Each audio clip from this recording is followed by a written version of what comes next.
Ok, donc je reprends.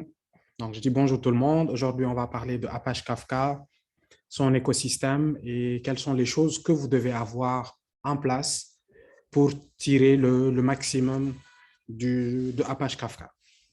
Et on verra à quoi il sert et c'est quoi Apache Kafka.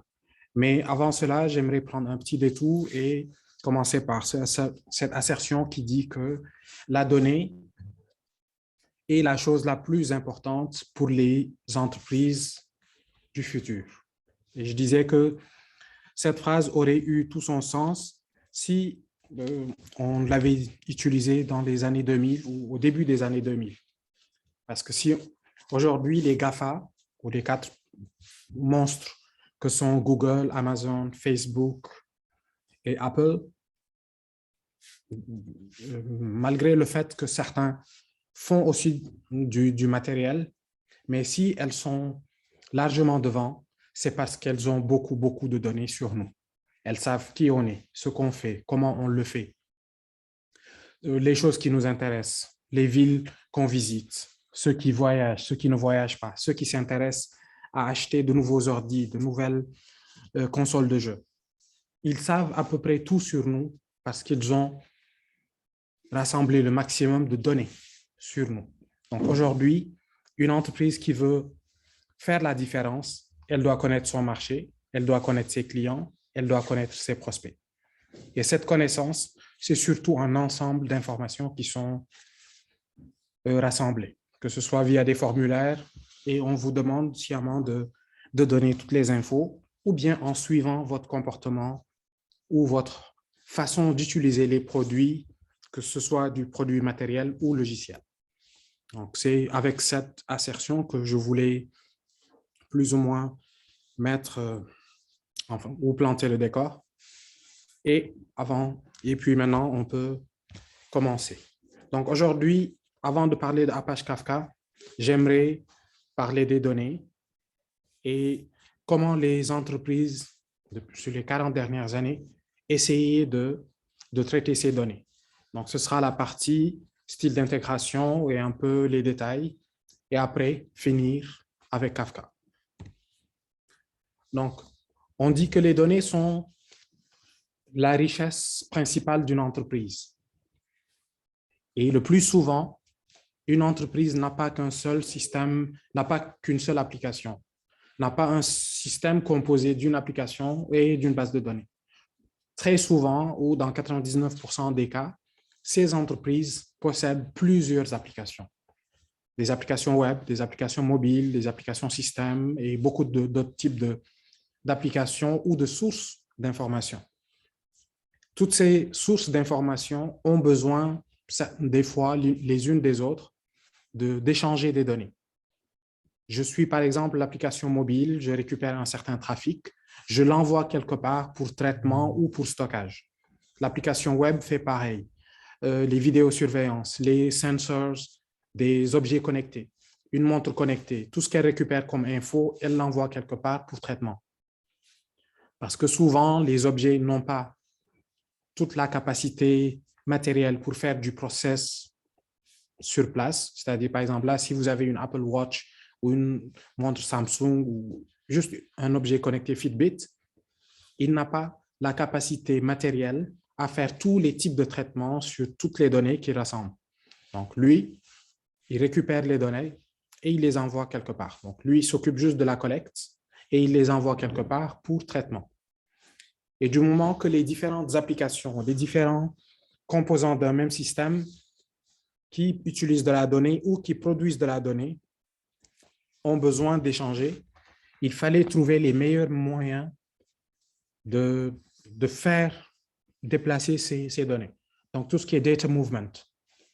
Comment déplacer les données que j'ai qui viennent de l'application A vers l'application B ou vers un dépôt central, data lake, data warehouse. Quel que soit ce que je veux faire plus tard de la donnée, j'ai besoin quand même de savoir comment je vais la déplacer. Et c'est là que on parle de Enterprise Integration Patterns, des techniques, des façons de faire, des bonnes pratiques pour déplacer de la donnée d'un point A vers un point B. Et ici, les points A et B sont dans 99% des cas des applications. Donc, pour ce faire, disons, il y a eu un historique, il y a eu beaucoup d'expériences, et l'une des expériences la plus simple, c'est le transfert de fichiers. J'ai une application A qui produit des données et une application B qui est intéressée par ces données. Donc, les équipes de développement des deux applications, si elles ne sont pas les mêmes, si ce n'est pas la même équipe qui fait les deux applications, les deux équipes doivent s'asseoir et s'accorder sur le format de données que A va exporter pour que B puisse l'importer. C'est un système qui est très simple. Ça peut être deux applications web, ça peut être une application web et une application desktop, ça peut être une application mobile et une application serveur. Les natures des deux applications n'ont pas vraiment d'impact sur la façon d'échanger les fichiers. C'est quelque chose qui est très simple. A génère des fichiers, B importe ces fichiers et les consomme.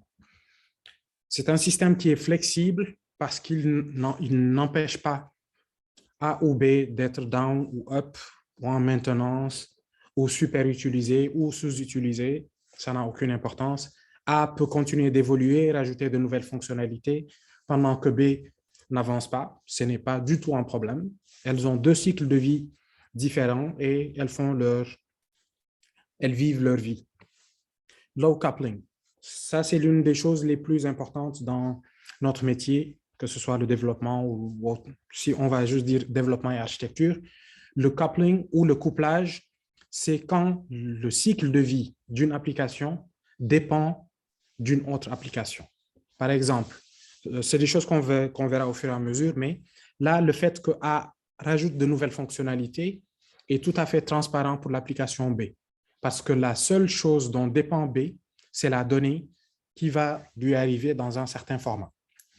Donc, A et B, cycle de vie différent, aucune dépendance, aucun impact de l'évolution de A sur B ou de B sur A. Et maintenant, on entre dans les choses pas très cool de ce style d'intégration. Data sync, timeliness.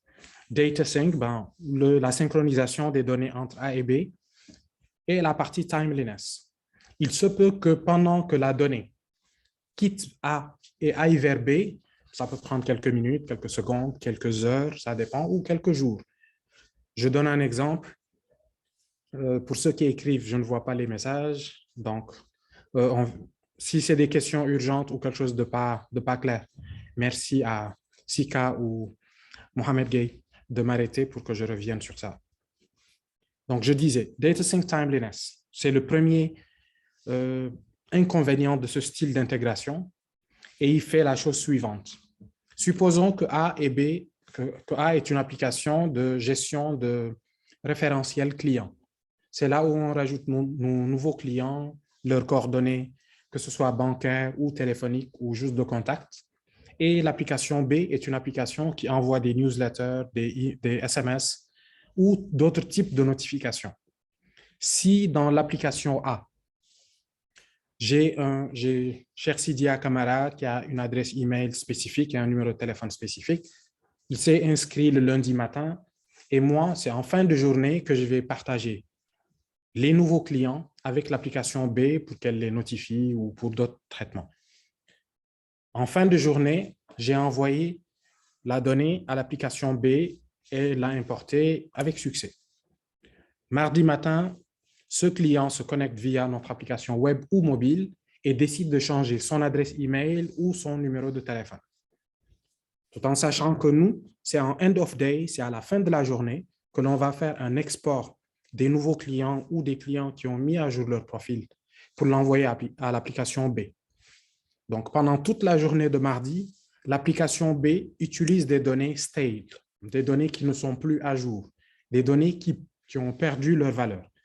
Parce que si le gars a perdu son téléphone et il a pris un nouveau avec un nouveau numéro, si j'essaie de lui envoyer des SMS pendant cette journée, je vais les envoyer à une destination qui n'est pas, en tout cas, le client que je cible. Donc, en fonction du métier, en fonction du type de traitement que vous voulez faire, le fait que la donnée soit fraîche peut avoir de la valeur. Et très souvent, la donnée a une plus grande valeur quand elle est encore beaucoup plus fraîche. secondes, minutes, heures et jours, font dégrader souvent la valeur de la donnée. Donc, c'est le premier inconvénient de ce style d'intégration qui est l'échange de fichiers. Le deuxième, c'est integration feedback. Si l'application B arrive à traiter correctement tout le fichier ou tous les fichiers qui lui ont été envoyés par l'application A ne pourra pas le savoir de manière simple ou automatique. Ce sera une communication entre les équipes de dev. Et ce n'est pas l'idéal dans un système si on veut le faire évoluer facilement. Error processing. Supposons que j'ai généré un fichier de 1000 lignes et que l'application B a pu consommer 900 et pas 100. Qu'est-ce qu'on fait? Est-ce qu'on reprend? Il faut trouver une façon de coordonner les équipes ou les applications pour que les 100 lignes que je n'ai pas pu intégrer aujourd'hui soient ou bien réintégrées le lendemain, et si elles sont au mauvais format ou elles représentent des manquements quant à la qualité de données que l'on veut, le minimum, par exemple, le numéro de téléphone, vous me l'avez envoyé dans le mauvais format, je ne l'accepte pas. Cet email existe déjà et appartient à notre client. Donc, un certain nombre de règles métiers qui peuvent faire que l'intégration ne se passe pas bien. Donc, toutes ces erreurs que vous allez rencontrer pendant le processing des fichiers à l'import commencent à poser des challenges. Qu'est-ce qu'on fait? Est-ce que je continue? Est-ce que j'arrête tout? Est-ce que j'accepte d'importer partiellement le fichier ou pas? Est-ce que ça aura un impact si l'import n'est pas complet? Ce sont des challenges que les deux équipes doivent maintenant commencer à gérer. Et ce n'est pas l'idéal. Donc là, on a frôlé un tout petit peu file transfer. Il a beaucoup de variations différentes. Il a beaucoup d'avantages, mais ce n'est pas l'idéal. Les mêmes équipes A et B se disent, OK, on a déjà essayé l'échange de fichiers et on a vraiment rencontré beaucoup de problèmes et on n'aimerait pas retomber dans ces mêmes erreurs. Donc là, on va faire autre chose. On va brancher toutes nos applications à une même base de données et on est content. Et là, une nouvelle application pour répondre à un nouveau besoin métier rejoint le catalogue de l'entreprise. Et là, on a 3 applications A, B et C qui sont toutes branchées à la même application, à la même base de données. Elles utilisent des tables différentes pour certains cas et partagent les mêmes tables pour d'autres cas. L'un des avantages, c'est l'abstraction. Ce que A, B et C font comme métier peut ne pas vraiment être très important parce qu'une adresse email, c'est une adresse email.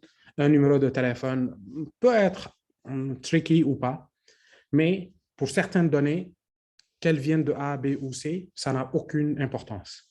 La donnée est là, je l'utilise et puis j'avance. Low coupling, il n'y a toujours pas de couplage fort entre les applications A, B et C. Je rappelle que notre principal, je ne sais pas aujourd'hui ce qu'il a, notre Zoom, mais il dérange.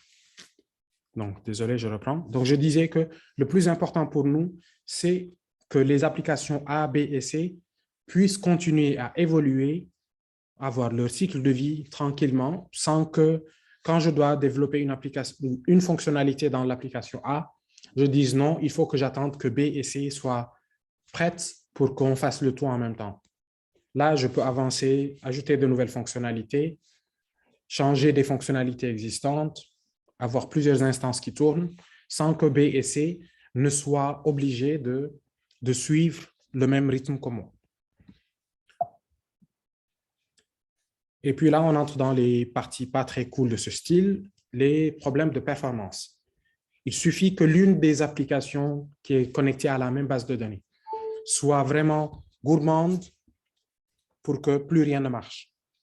Quand je dis gourmande, par exemple, l'application B, elle a beaucoup trop de trafic et elle utilise beaucoup la table user, alors que A et C, elles sont, disons, elles ne sont pas aussi bien utilisées ou super utilisées par les clients, donc on n'a pas ce problème.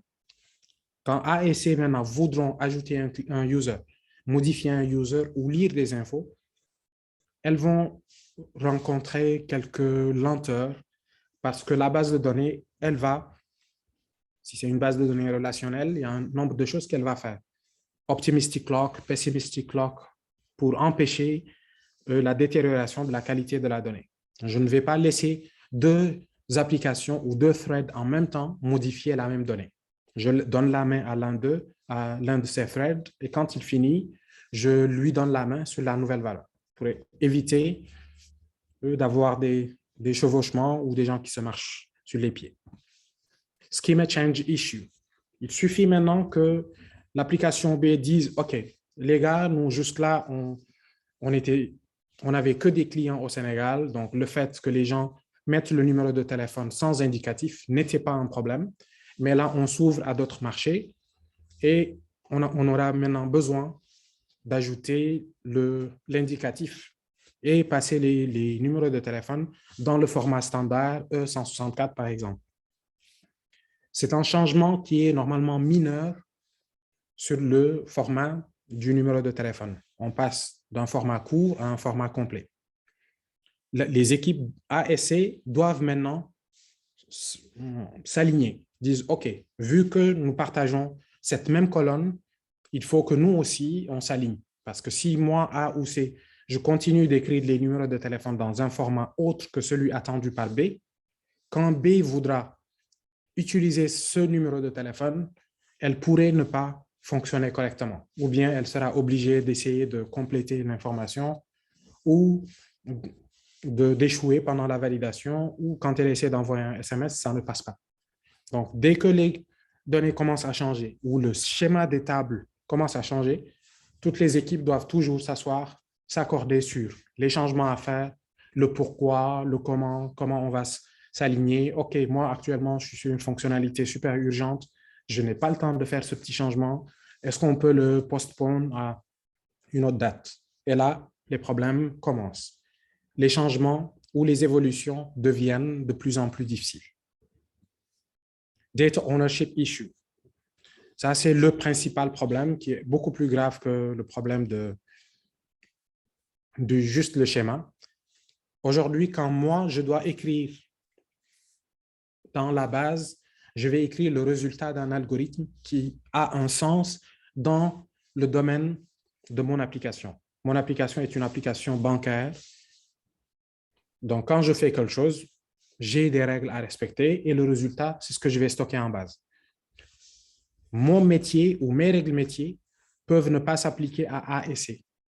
Il se peut même que la donnée que moi, je vais mettre dans un format qui me va pose problème aux autres. Quand A ou B ou C doit créer un client, modifier un client ou bloquer un client, cette application ne va appliquer que ses règles métiers à elle. Donc, elle ne tiendra pas compte des règles métiers des autres applications, ce qui est tout à fait normal et qui sera catastrophique parce qu'on aura des données dans la base qui n'ont pas vraiment de sens pour les autres applications qui dépendent de ces données. Donc, c'est un début de catastrophe de partager la même base de données avec d'autres applications. C'est comme la brosse à dents, ça ne se partage pas.